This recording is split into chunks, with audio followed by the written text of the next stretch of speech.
Welcome to Keep Venture. Let's open your maps, seek the truth, and find the treasure. Let's find the treasure of God together. Shalom adik-adik, selamat pagi. Siapa dari kalian yang sudah siap untuk Keep Venture hari ini? Nah, kita mau mulai venture kita hari ini. Sebelum itu kakak mau ajak kita untuk berdoa dulu ya. Mari lipat tangan, tutup mata, kita berdoa. Tuhan Yesus, kami bersyukur kalau hari ini kami boleh memuji dan memuliakan nama Tuhan. Kiranya Tuhan yang berkati, Tuhan yang bantu kami agar kami dapat menikmati hari ini. Di dalam nama Tuhan Yesus kami berdoa bersyukur. Amin. Adik-adik, kakak mau tanya nih, siapa yang masih ingat dengan kebaikan Tuhan dari hari kemarin hingga hari ini? Ayo siapa? Angkat tangan. Pasti banyak ya kebaikan Tuhan. Karena itu, kita mau naik ke satu pujian, I wanna be thankful.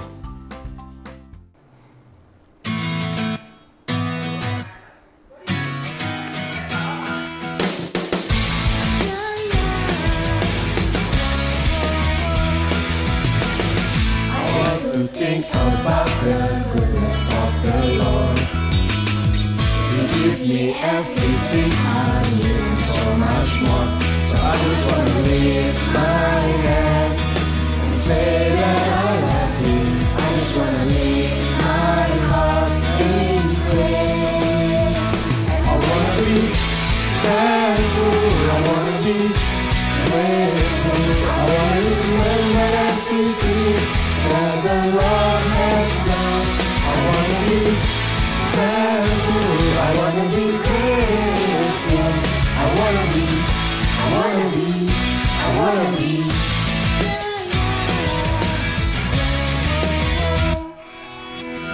I like to think about the goodness of the Lord. He gives me everything I need and so much more. I just want to lift my hands and say that I love Him. I just want to lift my heart in praise. I want to be thankful. I want to be grateful. I want to remember everything that the Lord has done. I want to be thankful. I want to be grateful. I want to be thankful. I wanna be grateful. I wanna remember everything that the Lord has done. I wanna be thankful. I wanna be grateful. I wanna be.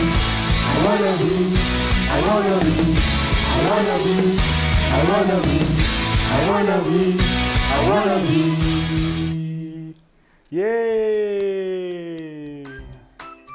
Sekarang waktunya kita untuk bersiapkan hati kita mendengarkan cerita firman Tuhan. Mari kakak mau ajak kita untuk naikkan satu pujian lagi, Buah Roh Kudus.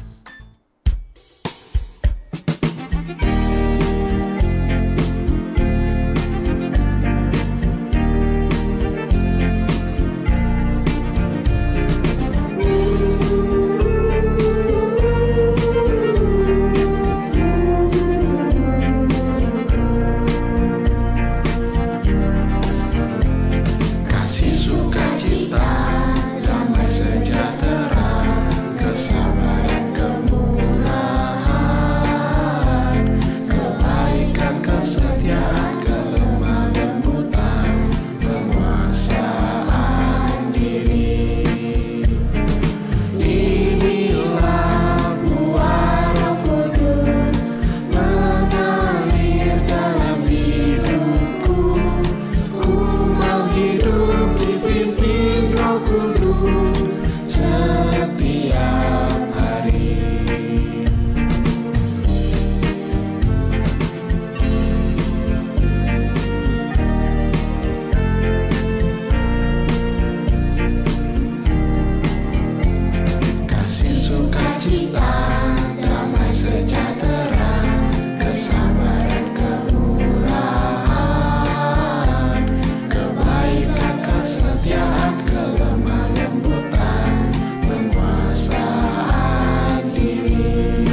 Mari kita mendengarkan cerita firman Tuhan.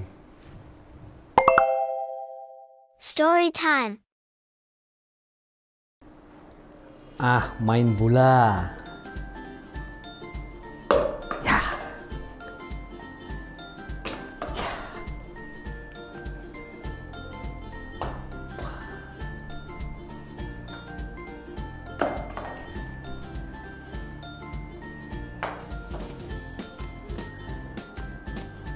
Hai, shalom adik-adik sekalian, selamat pagi. Adik-adik, apakah adik-adik pernah bermain melempar bola ke dalam keranjang? Ternyata tidak mudah juga kan ya? Kadang-kadang melemparkan sesuatu dengan tepat pada sasaran yang kita inginkan itu sulit. Yesus menceritakan satu kisah tentang seorang petani yang menebarkan benih. Benih-benih itu juga tidak semua jatuh di tempat yang terbaik.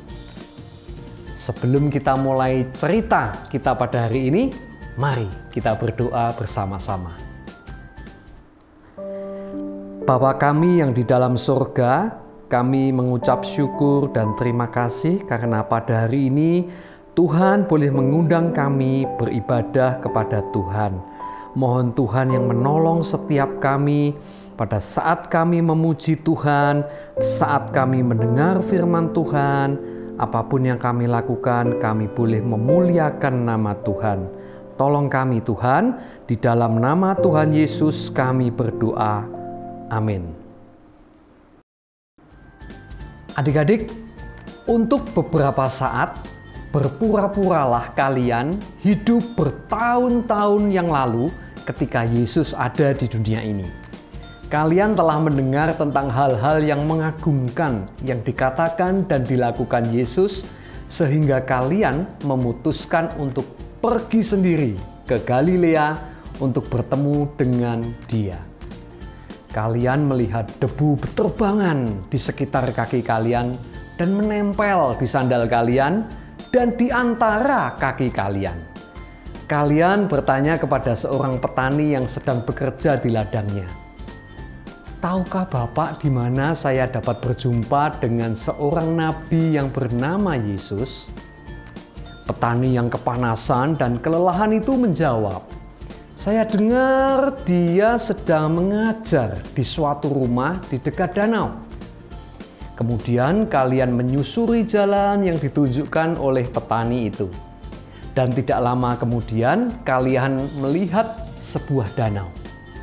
Sungguh mudah untuk mencari rumah di mana Yesus berada karena orang yang banyak berkerumun di sekitar rumah itu.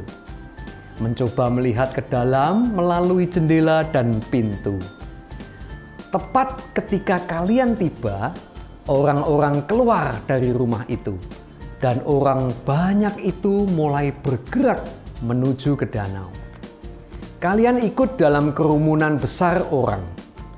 Kalian berdiri berjingkat-jingkat untuk melihat apa yang sedang terjadi.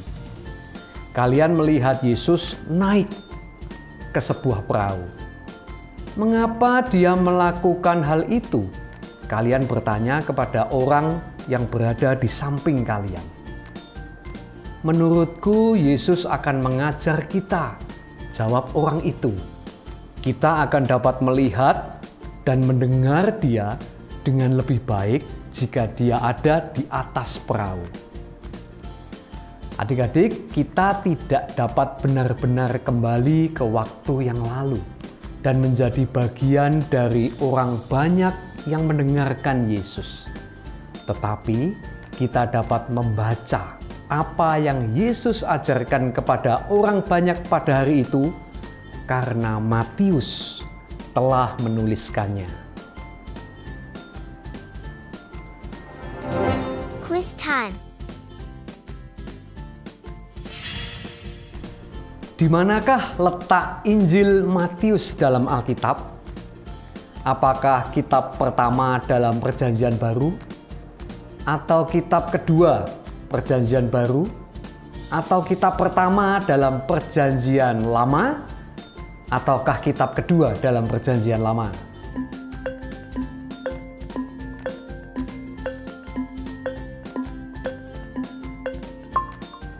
Ya, kitab Matius adalah kitab pertama dalam Perjanjian Baru. Mari kita buka Alkitab kita ke Matius 13. Sementara Yesus duduk di perahu itu di Danau Galilea, ia menceritakan satu cerita kepada orang banyak. Bukan satu cerita yang biasa, melainkan satu perumpamaan. Perumpamaan yang diberitakan Yesus itu adalah tentang seorang petani. Petani dalam perumpamaan Yesus ini pergi ke ladangnya untuk menabur benih. Pada zaman itu, petani tidak menanam benih dalam satu deretan dan kemudian menutupinya dengan tanah. Sebaliknya, ia menebarkan benih ke depannya sementara ia berjalan. Dengarkanlah apa yang dikatakan Yesus. Matius 13 ayat 4. Pada waktu ia menabur, sebagian benih itu jatuh di pinggir jalan. Lalu datanglah burung dan memakannya sampai habis. Adik-adik, beberapa dari benih petani itu jatuh di jalan di sekeliling ladangnya. Karena tempat itu dipakai orang untuk berjalan. Maka tanahnya keras, sehingga benih itu tetap tinggal di atas tanah. Tidak lama kemudian, burung-burung datang mengais-ngaisnya dan memakan benih-benih itu. Lalu, sebagian dari benih-benih itu jatuh di tempat yang berbatu-batu, di mana hanya ada lapisan tanah yang tipis dengan lapisan batu di bawahnya. Tanaman harus punya akar. Quiz time. Apa yang dilakukan akar? Apakah menghisap air dan makanan? Membuat tanaman tidak mudah tumbang? Atau menyimpan nutrisi? Ataukah semuanya itu benar?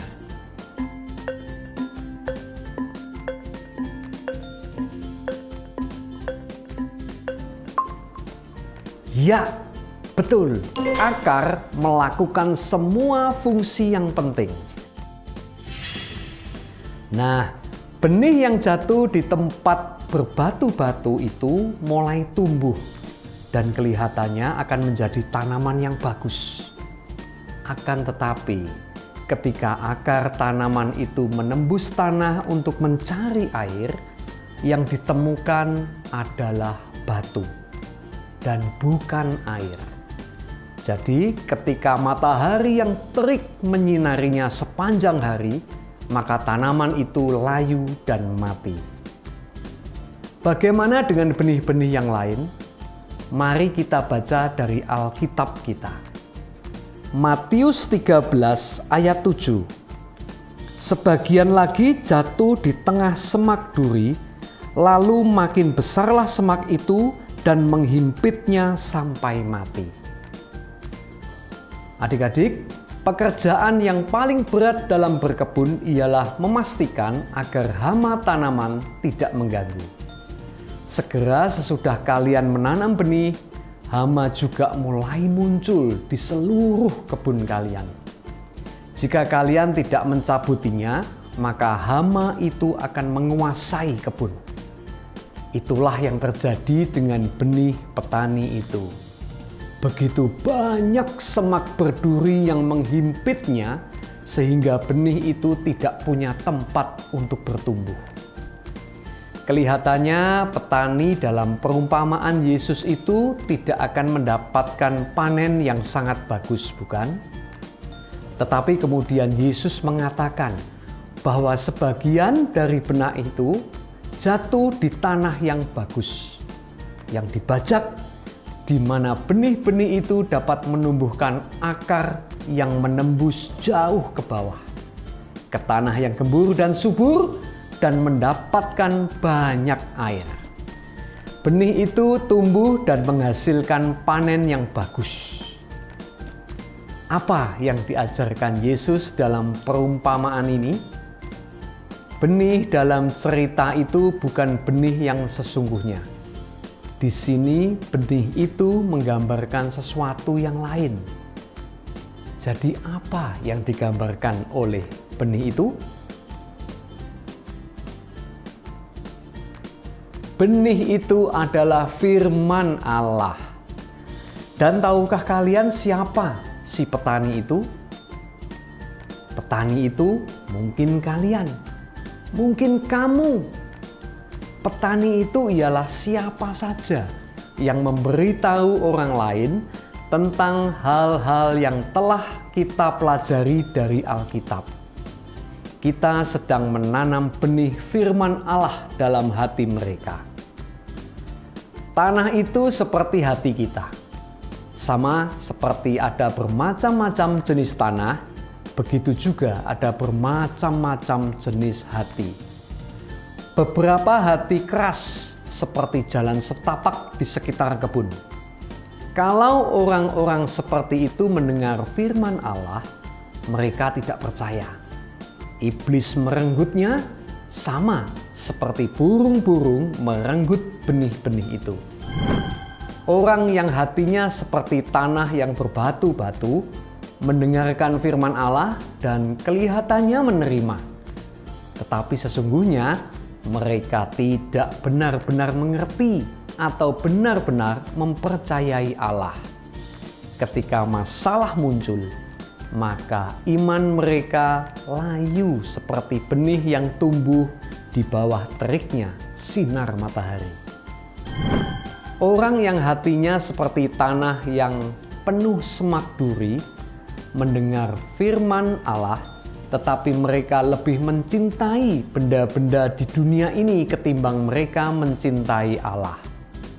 Mereka begitu sibuk dengan harta benda dan kegiatan-kegiatan mereka, sehingga mereka tidak punya tempat untuk Yesus hidup dalam hati mereka. Tetapi sebagian hati orang seperti tanah yang baik. Mereka benar-benar mendengarkan firman Allah dan menerimanya dengan hati yang terbuka. Benih yang ditanam di tanah yang baik akan tumbuh dan menghasilkan panen yang bagus. Allah berfirman bahwa jika kita mengasihi dan mentaati firman-Nya, Ia menghasilkan buah dalam hati kita. Apakah Allah menanam apel, jeruk, pisang dalam hati kita? Tentu saja tidak. Dengarkan mengenai jenis buah yang Allah tanam dalam hati kita. Galatia 5 ayat 22 dan 23a. Tetapi buah roh ialah kasih, sukacita, damai sejahtera, kesabaran, kemurahan, kebaikan, kesetiaan, kelemah lembutan, penguasaan diri. Inilah jenis buah yang Allah hasilkan di dalam kita jika akar kita tertancap dengan dalam di dalam firman Allah. Buah yang sejati keluar dari ketaatan akan firman Allah. Memory verse. Minggu ini ayat hafalan kita terambil dari Mazmur 119 ayat 9 dan 10. Mari kita bacakan bersama sebanyak 4 kali. Mazmur 119 ayat 9 dan 10. Dengan apakah seorang muda mempertahankan kelakuannya bersih? Dengan menjaganya sesuai dengan firman-Mu. Dengan segenap hatiku aku mencari Engkau. Janganlah biarkan aku menyimpang dari perintah-perintah-Mu. Mazmur 119 ayat 9 dan 10. Dengan apakah seorang muda mempertahankan kelakuannya bersih dengan menjaganya sesuai dengan firman-Mu. Dengan segenap hatiku aku mencari Engkau. Janganlah biarkan aku menyimpang dari perintah-perintah-Mu.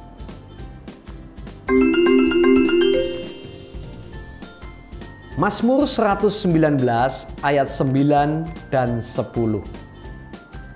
Dengan apakah seorang muda mempertahankan kelakuannya bersih dengan menjaganya sesuai dengan firman-Mu. Dengan segenap hatiku aku mencari Engkau. Janganlah biarkan aku menyimpang dari perintah-perintah-Mu.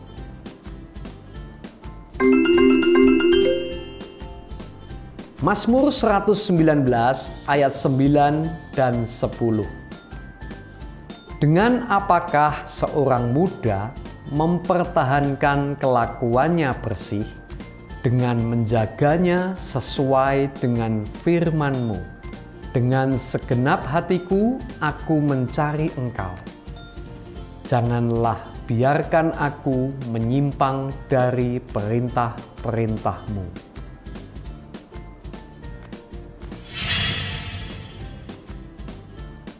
Mari kita berdoa. Bapa kami yang di dalam surga, kami mengucap syukur untuk firman yang sudah mengajarkan kepada kami. Kami bersyukur untuk kasih Tuhan yang begitu besar buat kami. Kami mau belajar Tuhan, hati kami untuk menjadi tanah yang baik, yang siap mendengar firman Tuhan, menerima firman-Mu, dan kami mau bertumbuh buat Tuhan. Tuhan tolong kami, untuk kami dapat bertumbuh dalam kehidupan kami. Hidup kami boleh menyenangkan dan memuliakan nama Tuhan. Di dalam nama Tuhan Yesus kami berdoa. Amin. Got questions? Kak, bagaimana supaya saya dapat mempunyai hati di mana firman Allah dapat berakar? Yah, pertanyaan yang bagus sekali. Kita dapat memiliki hati seperti tanah yang subur, yaitu dengan sungguh-sungguh merenungkan firman Tuhan dan membiarkan Roh Kudus membimbing, mengajar, menyucikan, dan mengubah hati kita. Ada 4 petunjuk praktis dalam merenungkan firman Allah. Yang pertama, khususkan waktu dan tempat yang sama setiap hari untuk menyendiri dan merenungkan firman Allah di mana tidak ada gangguan. Kedua, mulailah dalam doa dan mintalah supaya Allah membantu kita merenungkan firman-Nya. Kita dapat meminta supaya Tuhan menarik kita dekat kepadanya, membuka mata kita pada kebenarannya, dan membantu kita menerapkan kebenaran itu. Yang ketiga, pilih perikop pembacaan Alkitab yang singkat. Berpikirlah tentang maksud dari perikop itu. Pelajari ayat-ayatnya secara mendalam supaya dapat mengerti. Buatlah catatan, bertanyalah, hafalkan perikop ayat itu, dan mintalah supaya Allah berbicara melalui teks pembacaan tersebut. Keempat, pertimbangkan bagaimana cara menerapkan ajaran tersebut dalam kehidupan pribadi kalian. Langkah-langkah praktis apa, dan mintalah bantuan Allah untuk mentaati apa yang telah Allah ungkapkan tersebut. Song of the month. Yay!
Thank you for joining us and see you next week on Kids Venture.